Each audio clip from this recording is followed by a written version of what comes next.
Hello friends, today we're gonna look into the Sony Ericsson XPERIA ARC, which is the newest high-end category smartphone offered by Sony. And it's a pretty good looking cell phone, as you can see. It's pretty sleek. It stands out as just 8.7mm thickness, and there is a nice little silver bezel that runs around all the four corners of the phone. And let's look into the exteriors of the phone. The top of the phone houses the power button. It has a mini HDMI port, and the phone itself comes bundled with a HDMI cable, which comes in pretty handy.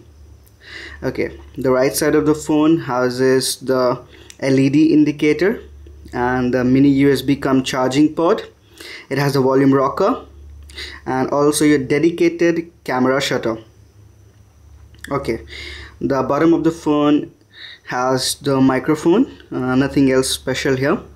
And on the left is the standard 3.5mm headphone jack, so you can plug in your headphones. And the front of the phone houses a 4.3 inches capacitive touch display, and Sony has been talking a lot about this display as it has a Bravia engine.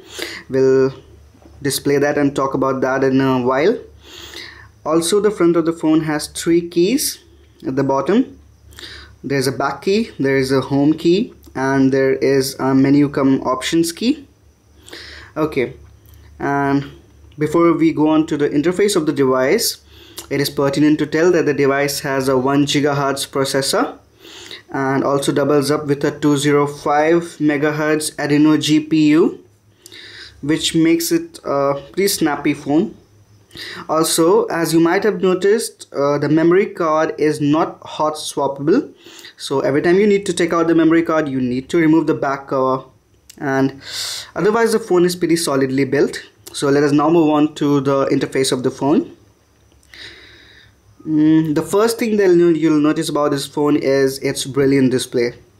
The Bravia engine does a brilliant job of actually making the images and the videos look far crispier, and pretty good display, as you can see. And let's move on with certain software features of this phone. The phone houses 5 home screens, as you can see, and you can load it up with widgets, shortcuts, applications, anything you want. There's one cool feature about the home screens. If you do this pinch to zoom action, you can actually simultaneously view all the widgets that you have on all your 5 home screens, and you can easily go on to any one of the home screens. This comes in very useful.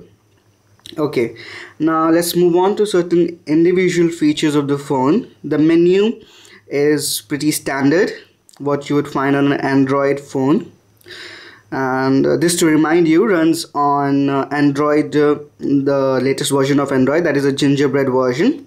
And you can also arrange the applications on the menu in your own order, alphabetically, and so on. And let's move on to certain features of this phone, and let me show you the multimedia capabilities, beginning with the gallery of this phone. Okay, the gallery of the phone is pretty standard Android gallery. It has nice animation to it. The photos are neatly stacked, and there are cool animations to the photographs. The 1 GHz processor does a snappy job of filling up the menus and the photographs for you. So it's pretty snappy. You can view it in landscape mode and portrait mode. It's pretty nice. And since the device features multi-touch, so you have the options for the pinch to zoom. You can pinch to zoom your photographs, zoom in, zoom out. That's pretty smooth. And it gives you the basic options of sharing your photographs on Facebook and Twitter and so on, and plus the basic options that you have in a gallery. Nothing else special here. Okay, so let us talk about another proprietary Sony widget, that is the timescape widget. The timescape widget is a nice utility. It lets you manage your missed calls, messages, everything right here in this fluid 3D interface. It's pretty cool to use. You can actually log into your Facebook and you can view your Facebook updates from here. So pretty nice. Let's move on to the music application of the phone. The music application of the phone is pretty standard with decent sound quality on the speakers.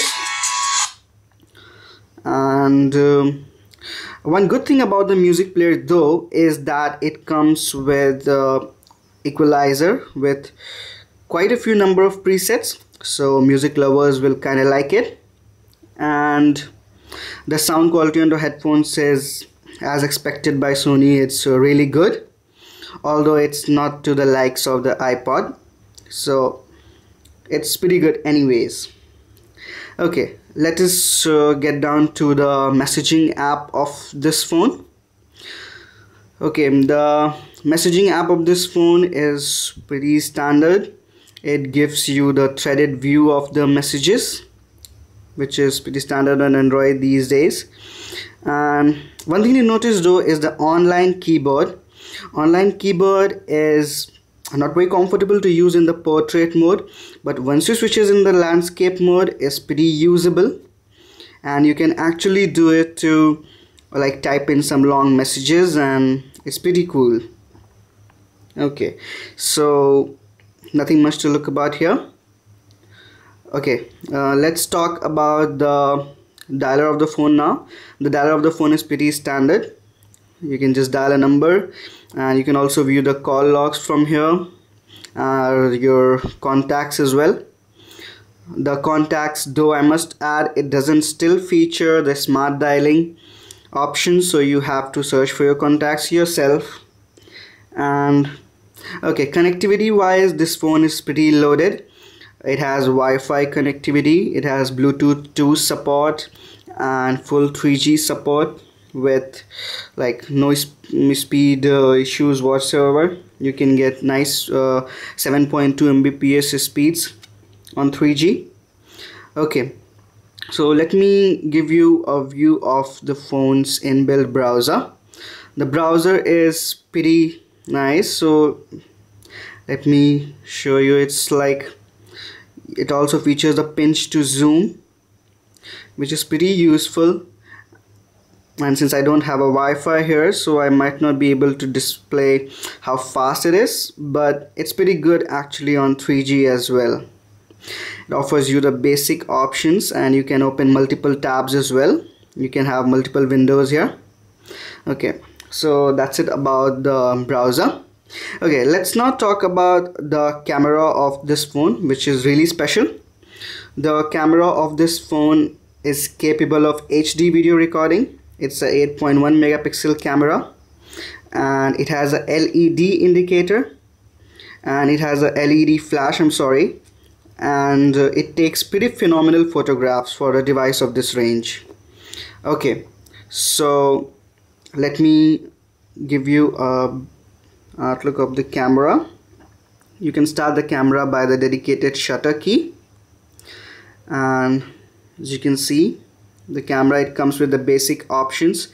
It also gives you the options of actually shooting 8 megapixel, 6 megapixel or 2 megapixel images, and you can actually switch between the image mode and the video mode, and you can actually view your taken photographs on the right hand corner of the screen. So pretty nice interface. It also comes with autofocus and smile recognition and various features. Okay, one biggest downside of this phone, I must add here, is that it lacks a front facing camera. Okay, the battery life is pretty good. It lasts for about a day for me. And if you want to really look for an option, you can go for Samsung Galaxy S2, or you can actually, if you are ready to shell out a bit more, you can go for the iPhone is always there if you are religious for iPhone. So all in all, it's a good phone, and I'm really looking forward to using it. This is Udit Kumar signing off.